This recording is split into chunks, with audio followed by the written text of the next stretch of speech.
जो पढ़ाई लिखाई में ना जाकर के मोबाइल में मशगूल है सारे बच्चे। संजीत कुमार को पुरस्कृत करने के लिए मैं एतवारी माता जी को स्टेज में बुलाना चाहूंगा। आप आगे आए और इनको पुरस्कृत करें। संजीत कुमार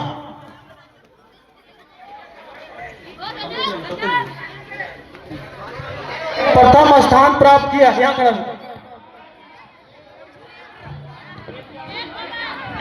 एक बार इनके लिए जोरदार ताली हो जाए, क्योंकि 400 मीटर की दौड़ में प्रथम स्थान प्राप्त किया है।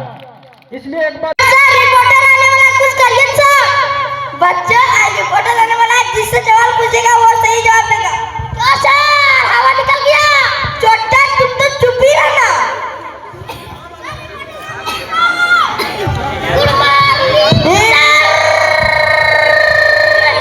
कौन बच्चा है? तुम रिपोर्टर तुम खड़ा हो। किस क्लास में पढ़ते हो? 6 क्लास। गुटखा क्यों चबा रहे हो? मर गए हो तो? सर अगर मरना नहीं किया था हम कैसे मर जाए? तुम बहुत हरामी है छोटा। तुम खड़ा हो जा। भारत का प्रधानमंत्री कौन है? भारत का प्रधानमंत्री कौन है? श्री नारायण मोदी। तुम दो इसको श्री जगन्नाथ माता। तुम कैसे बहुत हरामी में कैसे बोलते हैं? मान लो हम आपको 12 केला दिए। मान लो हम आपको 12 केला दिए। ऐसा कि आप कैसे मान लो इसके पास केलवा नहीं है?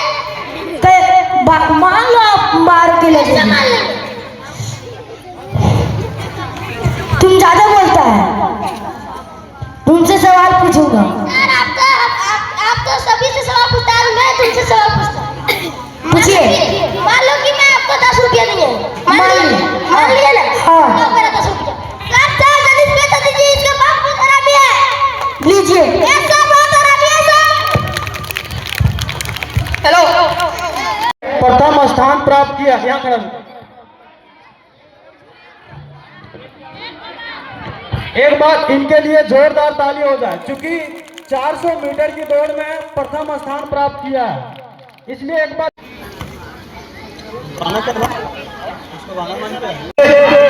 सम्मानित स्वरूप एक ग्रामर का बुक दिया जा रहा है, जिससे अपना पढ़ाई में हेल्प मिलेगा।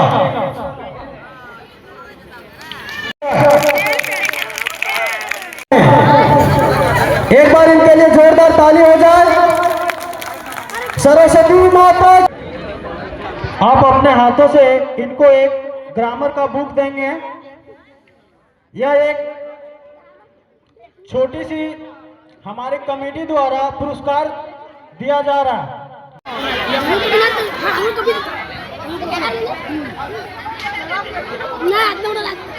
एक बार इनके लिए जोरदार ताली हो जाएगा और जोर से बोलेंगे। अपने तरीके से कुछ 2-4 बातें रखें।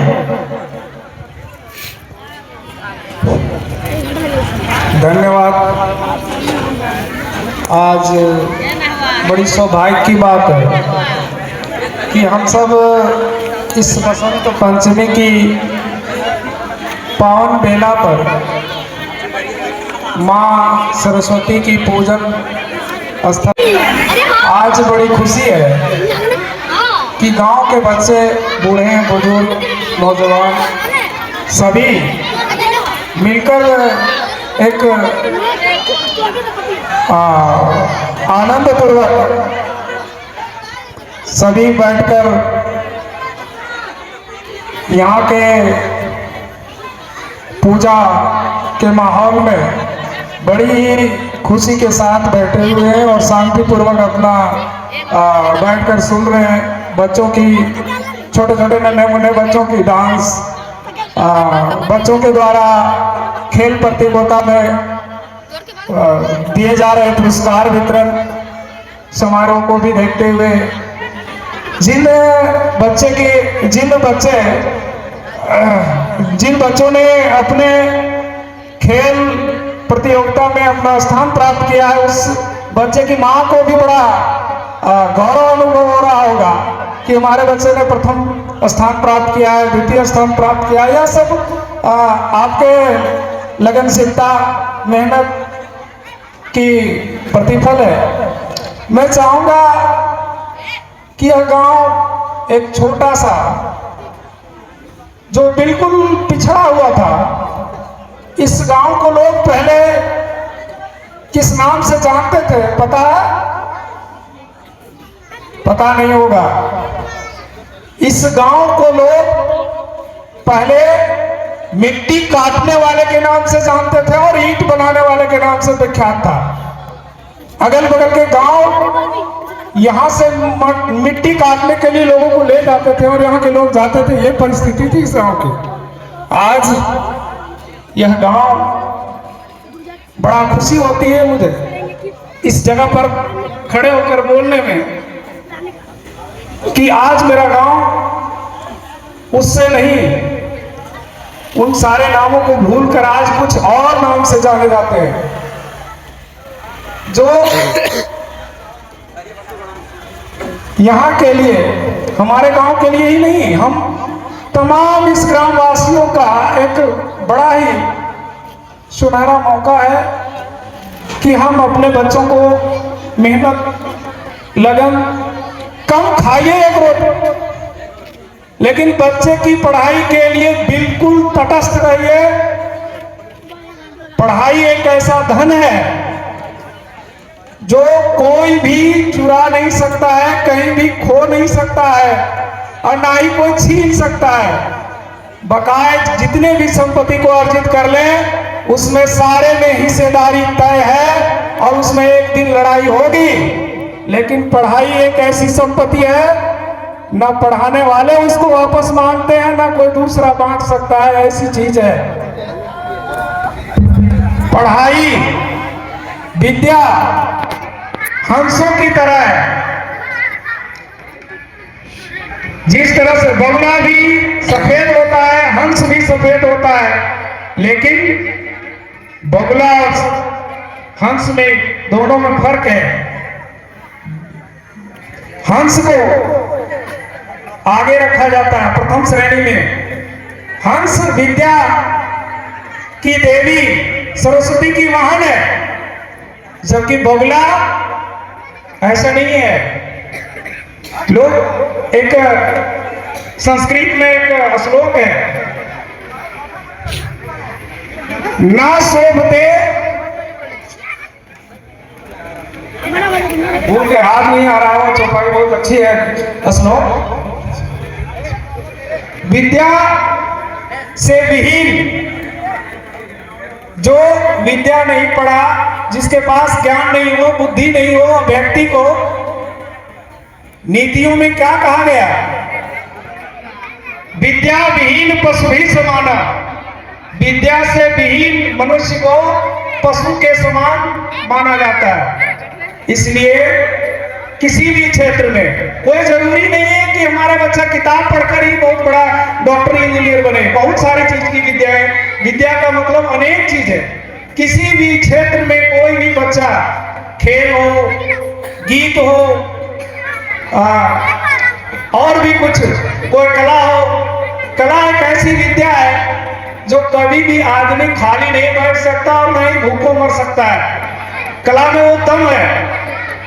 किताबी कीड़ा बनना ही सब कुछ नहीं है। किताबी कीड़ा के साथ साथ हमें कुछ न कुछ कला हासिल करना चाहिए, चाहे वो किसी भी क्षेत्र में हो, शारीरिक हो, मानसिक हो, चाहे किसी भी क्षेत्र, कोई भी क्षेत्र हो, उसमें पारंगत होना बहुत जरूरी है। ईंट बनाना भी एक कला है। लोग कहते हुए एक परवाह है, ईंट बनाना भी एक कला है, गाड़ी बनाना कला है, गीत गाना कला है। सबके बस की बात नहीं है गीत गाँव नहीं कर लेगा। सबके बस की बात नहीं है कि खेल कूद में प्रथम अव्वल आ जाएगा। ये सारी चीजें सबके लिए नहीं है।